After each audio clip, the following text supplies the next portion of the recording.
일본의 최고 예언가가 한국과 일본의 곧 닥칠 미래에 대해 예언을 남겼습니다. 처음엔 농담인 줄 알았다고 합니다. 일본 이와테 해안마을의 몇몇 주민들은 그의 예언에 대해 그렇게 말했습니다. 일본은 7월부터 흔들릴 겁니다. 하지만 진짜 무너지는 건 8월입니다. 준비를 마쳤다고 생각한 그 순간에 땅이 바뀌고 물이 덮치고 바람이 길을 잃습니다. 그리고 그 다음 사람들은 한국을 보게 됩니다. 거기에 서 있는 게 누군지를 그제서야 다시 생각하게 됩니다. 그렇게 말한 여인의 이름은 에미 유우카였습니다. 일본에서는 이미 예언가 타츠키료가 대중에게 잘 알려져 있습니다. 그러나 정작 일본 내에서도 에미 유우카에 대해 아는 사람은 많지 않습니다. 일본 북부 혼슈 지역 이와테현의 해안마을에서 오랫동안 조용히 살아온 여성으로 어떤 방송에도 등장한 적이 없고 책 한 권 낸 적 없는 인물입니다. 그런데 놀랍게도 현지에서만큼은 30년 넘게 높은 적중률의 예언가로 입소문을 타며 이야기되어 왔습니다. 현재까지 일본 내의 큰 사건들, 간혹 국제적인 자연재해들을 정확히 예언해왔다고 전해집니다. 2024년 겨울, 누군가를 놀라게 하려는 의도도 불안하게 하려는 목적도 없었지만 그녀가 새롭게 꺼내놓은 예언에는 한국이라는 단어가 있었습니다. 그리고 일본의 곧 닥칠 큰 재해에 대해 이렇게 말했습니다. 사람들은 7월에 불안해하고 준비를 합니다. 작게 흔들리고 땅이 들썩이는 걸 느끼면서도 잘 지나가겠지 생각합니다. 그런데 8월에 들어서면 모두가 안심한 그 무렵에 가장 깊은 흔들림이 시작됩니다. 일본은 준비했다고 믿지만 그건 마음의 준비였지 땅과 바다를 붙잡을 수 있는 준비는 아니었습니다. 그리고 그 일이 지나면 누구나 고개를 돌려 한국을 보게 됩니다. 그 나라가 가진 위치를 다시 인식하게 됩니다. 이 말을 처음 들은 사람은 마을 주민 이노우의 히로미였습니다. 그는 즉시 마을 사람들에게 알렸습니다. 왜냐하면 그 마을에서는 예전부터 이상하게도 그녀가 한 말이 나중에 다시 떠오르는 일이 여러 번 있었기 때문입니다. 2011년에도 그랬습니다. 동일본 대지진이 있기 전 해겨울, 그녀는 조용히 말한 적이 있었습니다. 바다는 지금은 조용하지만 그 밑에서는 움직임이 계속되고 있습니다. 물이 말없이 깨어나고 있습니다. 당시엔 무슨 말인지 몰랐습니다. 그런데 몇 달 뒤 모두가 그 말을 기억해냈습니다. 이번에도 비슷했습니다. 다만 이번엔 달랐던 건 한국이라는 말이 처음으로 그녀의 입에서 나왔다는 점이었습니다.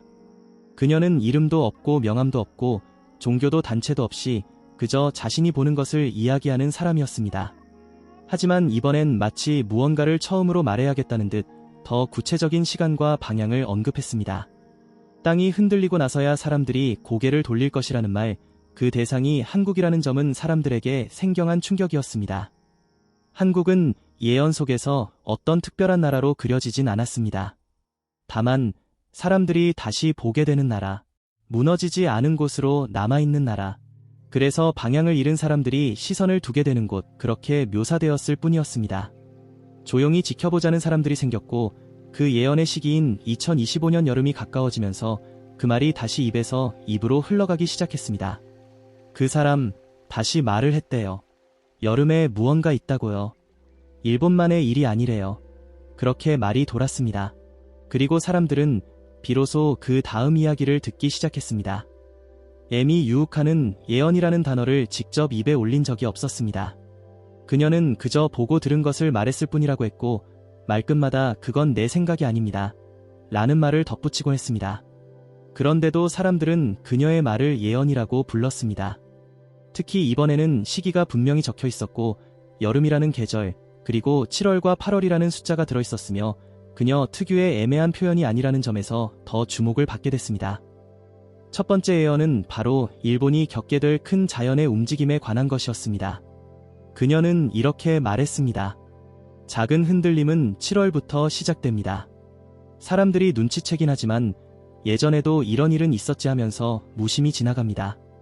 뉴스도 몇 번 나오고 사람들 사이에 불안한 말이 돌기도 하지만 생각보다 조용히 지나가는 것처럼 보입니다. 그래서 사람들은 안심합니다. 준비는 끝났다고 생각합니다. 그런데 8월이 되면 상황이 바뀝니다. 아주 짧은 시간 안에 많은 것이 동시에 무너지고 흔들립니다. 북쪽에서 먼저 시작되는데 동쪽도 함께 영향을 받습니다. 물이 넘치고 땅이 울고 바람이 길을 바꾸는 날이 올 겁니다. 그리고 그건 단순한 자연현상이 아닙니다. 흐름이 바뀌는 신호입니다. 그때부터 이 나라의 모습은 눈에 보이지 않게 조금씩 달라지기 시작할 겁니다. 이번 그녀의 예언은 단지 일본의 위험을 경고한 것이 아니라 그 이후 사람들의 시선이 어디로 옮겨질지를 말하기 시작했다는 점이 모두를 놀라게 했습니다. 바로 두 번째 예언이 이어졌습니다.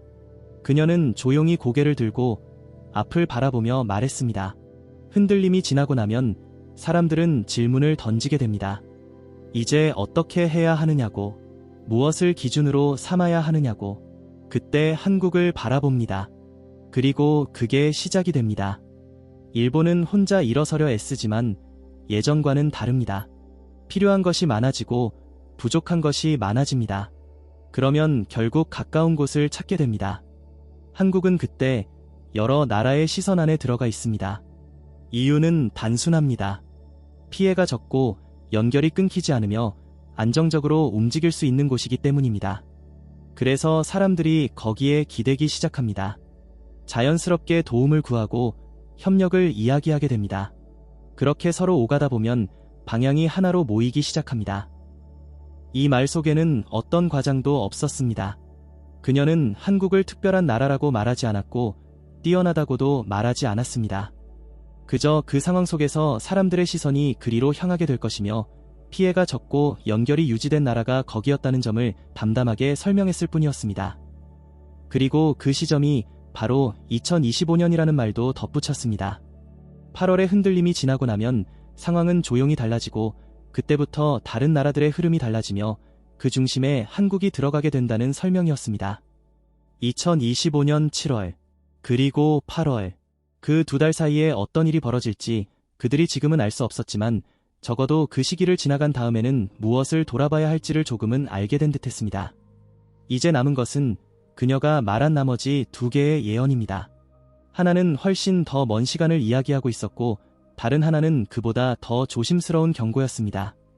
사람들은 더 이상 그녀의 말을 웃어넘기지 않았습니다. 왜냐하면 지금까지의 말들이 하나둘 현실과 겹쳐지기 시작했기 때문이었습니다. 에미 유우카가 마지막으로 입을 열었을 때 사람들은 말없이 귀를 기울였습니다. 앞선 예언은 여름의 재난과 그 직후의 흐름을 이야기하고 있었지만 이번에는 그보다 훨씬 먼 시간을 바라보는 듯했습니다. 그녀는 이렇게 말했습니다. 흔들림이 지나고 사람들이 다시 일상으로 돌아가면 처음에는 예전처럼 돌아간 것처럼 보일 겁니다. 길도 다시 놓이고 건물도 세워지고 생활도 계속되니까요. 그런데 시간이 조금씩 흐르면 보이지 않는 쪽에서 방향이 달라지기 시작합니다. 일본은 예전처럼 혼자서 모든 걸 감당하려고 합니다. 하지만 쉽지 않습니다. 그러다 보면 자연스럽게 다른 쪽을 바라보게 됩니다. 그리고 그 옆에 있는 나라가 자꾸 눈에 들어오게 됩니다. 그녀는 말을 끊지 않고 이어갔습니다. 한국은 그때도 조용히 자기 자리를 지키고 있을 겁니다. 그러면 사람들은 그 흐름을 따르게 됩니다. 그렇게 반복되면 어느 순간 일본이 스스로도 모르게 한국 쪽을 따라가게 됩니다. 그리고 그게 당연한 일이 됩니다. 이 말은 마치 먼 이야기를 하는 것 같지만 그녀는 시기를 분명히 언급했습니다. 열해가 지나면 처음과는 전혀 다른 모습이 됩니다. 겉으로는 크게 달라 보이지 않을 수도 있습니다. 하지만 안쪽은 바뀌어 있을 겁니다. 익숙했던 기준이 사라지고 다른 기준이 자리 잡게 됩니다. 이름은 그대로일지 몰라도 실제로는 많이 달라져 있을 겁니다. 그녀는 시간이 흐르면 사람들의 방향이 바뀌고 오가던 길이 굳어지고 익숙함이 자리 잡으면서 자연스럽게 가까워지는 관계가 생긴다는 흐름을 말했습니다. 일본은 어느새 한국과 많은 것을 함께 하게 되고 그것이 특별하거나 이상한 일이 아니라 주변이 바뀌면서 생기는 아주 자연스러운 결과라는 것이었습니다. 그리고 마지막 예언이 이어졌습니다. 앞의 말들과는 어조가 조금 달랐습니다. 이 흐름이 그대로 이어지려면 한국은 한 가지를 조심해야 합니다. 그보다 먼저 다가오는 다른 기운이 있습니다. 서쪽에서 밀려오는 기운은 겉으로는 부드럽고 가까이서 손을 내미는 것처럼 보입니다. 도와주려는 말도 하고 함께 가자는 제안도 합니다. 하지만 조심해야 합니다. 너무 가까이 허락하면 어느 순간 안쪽으로 들어오게 됩니다. 처음엔 별 문제 없어 보여도 조금씩 방향을 바꾸게 만듭니다. 그러다 보면 흐름이 엉키게 됩니다. 그녀는 더 이상 설명하지 않았습니다. 대신 마지막으로 짧게 덧붙였습니다. 이건 재난처럼 오는 것이 아니라 조용하게 움직입니다. 준비하지 않으면 어느 날 방향이 바뀌어 있다는 걸 나중에 알게 됩니다. 그때는 다시 돌리기가 어렵습니다. 그래서 처음에 잘 봐야 합니다. 누구의 손을 잡을지, 어느 쪽을 향해 설지를 먼저 정해야 합니다. 그래야 그 뒤의 길도 편해집니다. 그녀는 특정한 나라의 이름을 말하진 않았습니다. 하지만 서쪽이라는 방향과 다가오는 기운의 모양을 이야기하면서 그것이 결코 단순한 접근이 아니며 조심하지 않으면 흐름을 바꿔버릴 수 있다는 점을 분명히 했습니다. 마을 사람들은 오히려 이 마지막 말이 오래 남는다고 했습니다. 재해나 복구는 눈앞에 보이지만 이런 흐름은 알아차리기 어렵기 때문입니다. 그래서 조심해야 한다는 것이었습니다. 에미 유우카가 남긴 4가지 예언은 어떤 결론이나 정답을 제시하진 않았습니다. 다만 시간이 지나면 자연스럽게 나타나는 흐름에 대해, 사람들이 놓치기 쉬운 조짐에 대해, 그리고 그 방향이 어디로 움직이는지를 조용히 알려주었을 뿐입니다. 그녀가 말한 첫 번째 예언은 2025년 여름, 일본에서 시작되는 큰 흔들림이었습니다. 사람들은 7월부터 뭔가를 느끼게 되지만 그때는 아직 준비가 되지 않았다고 했습니다. 그리고 8월, 모두가 안심한 그 무렵에 가장 깊은 움직임이 시작된다고 했습니다. 예언은 단순한 재해를 넘어선 흐름의 전환을 이야기했습니다. 바람의 방향이 바뀌고 물이 넘치고 사람들이 처음 겪는 방식으로 땅이 흔들리는 날이 온다고 했습니다. 그것은 한 나라만의 일이 아니라 주변까지 영향을 주는 사건이 될 가능성을 암시하고 있었습니다. 두 번째 예언은 그 다음에 벌어질 일들이었습니다. 무너진 뒤 사람들은 어디를 바라봐야 할지 고민하게 되고 그 시선이 한국으로 향하게 된다는 것이었습니다.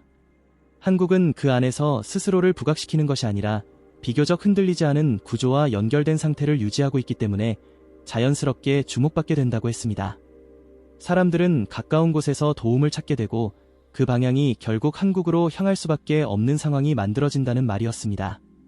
이 말은 특별한 의미를 부여하지 않아도 재난이 지나간 이후의 현실적인 흐름을 잘 보여주는 말이었습니다. 세 번째 예언에서는 시간이 좀 더 흘렀을 때의 모습을 이야기했습니다. 10년쯤 지나면 사람들은 예전과는 조금 다른 일상 속에 살고 있게 되고 일본은 어느새 한국의 방식을 따라가기 시작한다고 했습니다. 처음에는 물건이 오가고 그 다음에는 사람과 방법이 따라오고 어느 순간 그 흐름이 굳어지면서 자연스럽게 가까워진다고 했습니다. 겉으로는 큰 변화가 없어 보여도 속에서는 많은 부분이 달라져 있다고 했습니다. 이 말은 아주 조심스럽게 다가왔습니다. 왜냐하면 누구도 예상하지 못한 방식으로 생각보다 부드럽게 그런 흐름이 자리 잡을 수 있다는 뜻이었기 때문입니다. 마지막 네 번째 예언은 그 흐름이 이어지기 위해 꼭 넘어야 할 하나의 고비를 말하고 있었습니다. 그것은 외부에서 다가오는 또 다른 기운이었고 서쪽에서 부드럽게 접근하는 방향이었습니다. 그 기운은 겉으로는 도움처럼 보이고 같이 가자는 말도 하고 문제를 함께 해결하자는 제안도 하지만 실제로는 안쪽으로 들어와 방향을 조금씩 바꿔놓는 성질을 가지고 있다고 했습니다. 한국이 이 부분을 조심하지 않으면 앞에서 말한 흐름이 모두 어그러질 수도 있다고 했습니다. 중요한 건 아주 강한 위협으로 오지 않는다는 점이었습니다. 그래서 더 조심해야 한다는 것이었습니다. 조용하게 아무 일도 아닌 듯 다가오지만 어느 순간 방향이 달라졌다는 걸 뒤늦게 깨닫게 되는 흐름. 그래서 처음에 어느 쪽을 향할지를 잘 정해야 하고 누구의 손을 잡을지를 신중히 골라야 한다는 말을 남겼습니다. 이 모든 말을 종합해보면 2025년은 일본과 한국, 그리고 주변의 나라들이 새로운 흐름의 문 앞에 서게 되는 시기입니다. 어떤 사람은 그 문을 열고 들어가게 되고 어떤 사람은 문 앞에서 방향을 바꾸게 될 수도 있습니다. 그래서 이 시기는 한반도 전체의 구군이 움직이는 해이기도 하며 동시에 세계 질서 안에서 새로운 기준이 생기는 시점이 될 수도 있습니다. 에미 유우카가 말한 내용이 모두 그대로 일어날지 아닐지는 누구도 알 수 없습니다. 하지만 그 흐름 속에서 우리가 무엇을 준비해야 할지, 어디를 바라봐야 할지는 지금부터 생각해 볼 수 있습니다. 오늘은 에미 유우카의 2025년 한국과 일본에 일어날 미래에 대한 예언을 알아보았습니다. 여러분은 우리에게 위험할 수 있는 서쪽의 기운이 무엇이라고 생각하시나요? 댓글로 의견을 남겨주세요. 좋아요도 눌러주시면 큰 힘이 됩니다. 감사합니다.